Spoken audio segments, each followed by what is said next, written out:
Hey folks! Commemorative stamps in the United States run the gamut when it comes to the scale of topic that they cover. Last year, the subjects range from the life of a single person, like with the Edmonia Lewis and Eugenie Clark stamps, to more abstract subjects like mariachi and Title IX, all the way up to 10 states worth of the course of the Mississippi River. But those are child's play. 25 years ago, the Postal Service started releasing a series that tackled everything that happened in the entire 20th century. Wars? You got it. Presidents? Sure. The Slinky? You better believe it. Fittingly, they went all out with promotions, I say while wearing my Postal Service 3D glasses. So let's take a look at this release, called Celebrate the Century.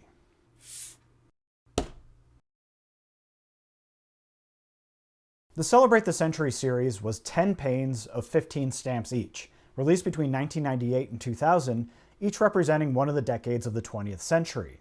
I have mine in this nice little book that the Postal Service put out, especially for the purpose. Each stamp was classified into one of 5 categories. There were stamps about people and events, like Franklin Roosevelt and the fall of the Berlin Wall. Arts and entertainment, like I Love Lucy and the Ashcan Painters. Sports, like Jesse Owens and Monday Night Football. Science and technology, like Kitty Hawk and the World Wide Web. And lifestyle, like Radio Entertains America and TV Entertains America. Each sheet has a lot of explanatory text.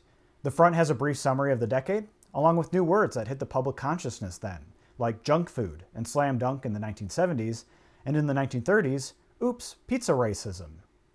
The back of the sheet has more info, including a description on each individual stamp of what's being depicted on the front.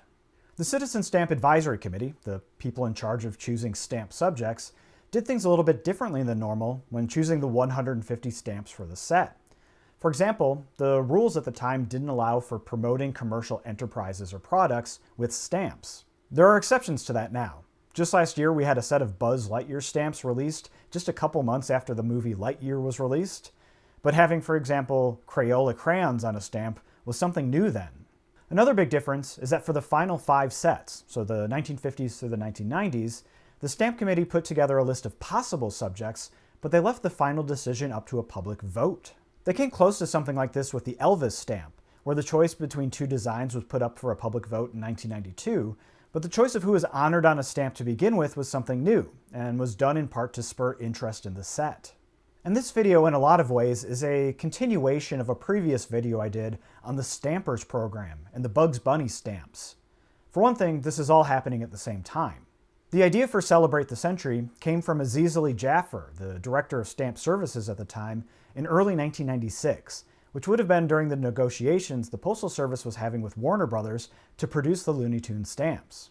The Stampers program directly promoted the Celebrate the Century sets, but all of these efforts were related in that they were wrapped up in getting people interested in collecting stamps again, and especially kids, who were clearly not taking up the hobby in the same numbers that their parents or grandparents were when they were kids. If you want more of that discussion, check out that video.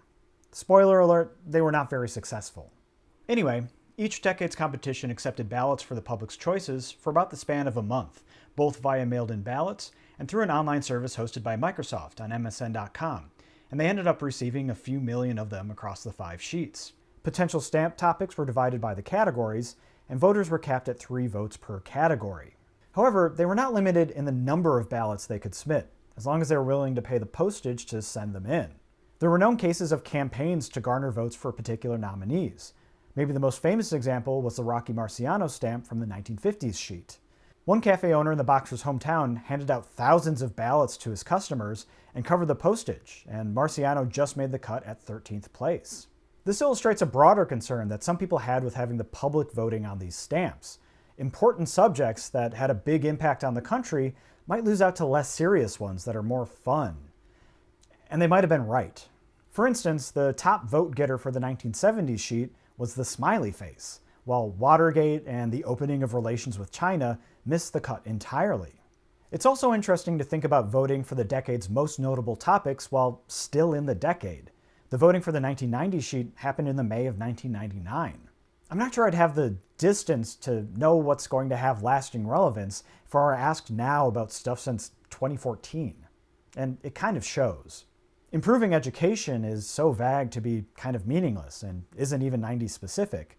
And John Glenn's return to space seems less notable now, especially versus something like the start of the International Space Station. On the other hand, cell phones, the World Wide Web, computer graphics, Seinfeld, okay. Of course, the public could only vote on what was nominated. One issue was licensing. They couldn't always get rights to everything they wanted to feature. Another is that the committee didn't want to feature negative events like disasters and assassinations. For instance, the Challenger disaster might have been one of the most memorable moments of the 1980s, but the option was just for the shuttle program in general. There's no JFK assassination, just the Kennedys, and that didn't even make the cut. There was the Great Depression, but it was framed as America survives the Depression. Instead of the sinking of a ship and 1,500 deaths, we got James Cameron's Titanic. Like I said before, the Postal Service had high hopes for the series. At least initially, they budgeted $100 million for promoting it. That's a lot of money. It's the most that was ever budgeted for a set of stamps at that point. It was justified by Stamp Services Director Aziz Ali Jaffer at the time, with the hope that the sets would directly boost profits from collectors by $125 million and be an investment by getting new people hooked on collecting long term. Coincidentally, Jaffer would end up leaving the Postal Service in 2006, after an Inspector General's report accused him of wasteful spending of Postal Service money on personal expenses and sexual harassment, although he denied the report's findings. A Washington Post article from May 1998 gave a breakdown of some of the big-ticket spending in the promotional budget. A relatively limited amount went to more traditional advertising. $1 million would go to direct mail, about $2 million for TV ads, and $8 to $10 million for advertising within post offices themselves. $6 million went to Time Life for a set of books, one for each decade, that would cover the subjects included in the stamps. This isn't unusual for some of the more hyped sets. Actually, you can purchase one from USPS.com right now for the Charles Schulz Peanut stamps from last year. I featured some examples in previous videos, and the format for these is really similar to the Legends of the West book. Still, this was one for each set, and the list price for each one was $35. Luckily, I didn't have to pay $350 for this. I paid $30 on eBay for the entire set, although shipping basically doubled that. This is a heavy stack. Like I said before, don't go into collecting modern stamps and their memorabilia for the investment. The Postal Service also budgeted $4 million for a series of comic books. Again, one per decade. This also isn't a first. I featured a stamp-themed Looney Tunes comic in a previous video, but it is an impressive scale. I've got two of these, the 1900s and the 1950s ones. These are actually kind of similar to the Time Life books. There's a couple pages per stamp, but each one is presented as if a superhero is telling you a little bit about the subject. If you want to see how Frank Lloyd Wright fits into the DC universe, this is the place to go. There is one eye-popping line item in the promotional budget, although my sources conflict on what it cost. The Washington Post article says it was $40 million, but the Lynn's Stamp Yearbook published about a year later only says $19 million. These were for kits that were sent to schools with lesson plan ideas about the events covered in that decade's stamps. The discrepancy may be that the Post article says that they would do one for each of the 10 decades, but the kits themselves say they combined the first 5 decades into a single kit to be released after the 1990s. And even then, I can't find any evidence that the early kit was actually ever produced. I have a couple of these, the 1960s and 1990s kits. Each came with a fold-out poster of the decade's events and a booklet with a mix of how to use the kit, some lesson-related material, and some other stuff, including a list of websites for students to check out. Some of these links still work, although others don't. Remember GeoCities? The kits also included topic cards with a bit of information about the nominations for that decade's sheet, and 10 lesson plans based around the material covered in some of the stamps. One of these was to have the class use the information they learned in the kit to fill out a ballot and submit it to the vote. The Department of Education actually has scans of all of these. They're not great quality, they're from microfiche, but if you want to check it out, I've got links in the description. To refer back to the Stampers video again, one of their programs was the release of Stampers Saver cards, which were kind of like baseball cards, except instead of a player on each card, it was a new stamp. I've been working on getting my collection organized recently. I'm pretty sure I'm just 2 sets short of a complete collection right now.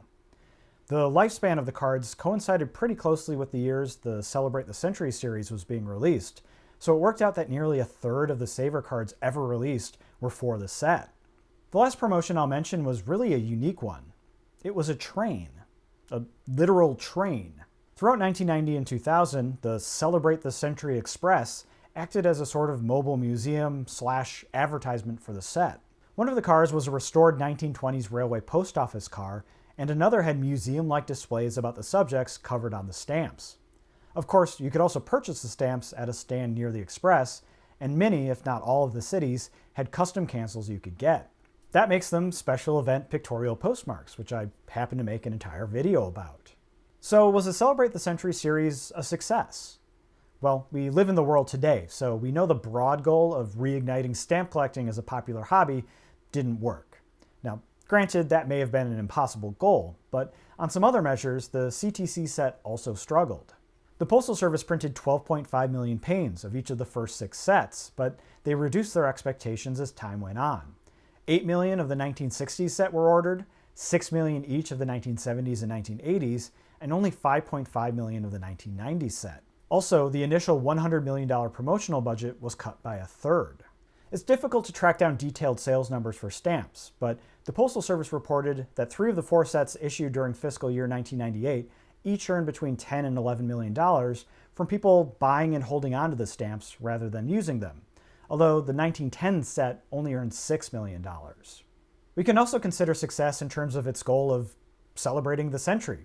Does it work as a historical time capsule of the 10 decades? Well, maybe that's also an impossible goal, trying to boil down an entire decade to 15 stamps. It's a bit jarring to have the Korean War next to the Cat in the Hat, next to classic cars, next to civil rights battles, but what can you do? And as I already mentioned, this was really less about properly memorializing the century and more about selling a collector's item. Dr. Yekaterina Haskins, now at Penn State, wrote a paper in 2003 about some of the ways to think about the Celebrate the Century series in the Quarterly Journal of Speech. I've put a link to it in the description. Wherever you fall on judgment of the series, it still was an impressive effort. I mean, 150 stamps in just over 2 years. Consider that over all of 2022, the Postal Service only released 121 new stamp designs. The closest program I can think of by volume is the Nature of America series, which I did a video on previously. That had 120 stamps, but across 12 years, and the scope and people involved were more limited than Celebrate the Century. While some of the subjects or related themes had been on stamps before, some of them might not have gotten one otherwise. As an owner of a share of the team, it's cool that there's been a Green Bay Packers stamp. So let's celebrate the century. It's kind of hard to go bigger scale than everything in 100 years. Unless you wanted to go with the solar system or like the vastness of space, but who'd put a set out about that? Thank you for watching. Thanks again. If you enjoyed this video, consider liking and subscribing. Because there was such a short turnaround between the public vote and the stamps being printed, a lot of the nominated subjects that didn't win had drafts of their art produced by designers. The Lynn Stamps yearbooks from 1998, 1999, and 2000 have examples, some of which I've used in the video. Some got cut before even making the ballots, like this stamp for Star Wars.